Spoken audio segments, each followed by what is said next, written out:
காவேரியோட வாழ்க்கையில் காவேரி மற்றவங்களுடைய நலனை தான் வந்து எப்பயுமே நினப்பாங்க அப்படின்னு தான் அந்த கதாபாத்திரத்தை க்ரியேட்டே பண்ணியிருப்பாங்க.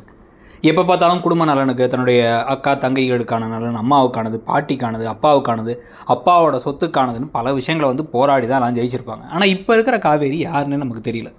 காதல் வந்ததுக்கப்புறம் காவேரி மறைஞ்சு வேறு யாரோ வந்து ஒரு கொஞ்சம் லைட்டாக வந்து கூமுட்ட மாதிரி ஒரு கேரக்டரை கொண்டு வந்துட்டாங்க. அவங்க வந்து எப்போ பார்த்தாலும் அழுதுகிட்டே இருக்கிறதும், ஃபோனை கொண்டு வந்து விஜயோட காலுக்காக வெயிட் பண்ணிட்டு ஃபோனை நடுத்தெருவில் வச்சுட்டு போகிறதும், அதுக்கப்புறம் வந்து திருப்பி கால் பண்ணுறதே வந்து கால் பண்ணாமல் விட்டுறதும் அப்படின்னு சொல்லிட்டு ஒரு மாதிரி விசித்திரமாக இருக்காங்க. இதில் வேறு வந்து அடுத்த ராத்திரியில் போய்ட்டு சரி ஓகே அவர் வரல நான் தூங்கிடுறேன் அப்படின்னு தூங்கிடுறது. மற்ற நாளாக சம்மந்தமே எல்லாம் முழிச்சிருப்பாங்கலாம் அந்த கதாபாத்திரத்தை கொண்டு வந்தாங்க.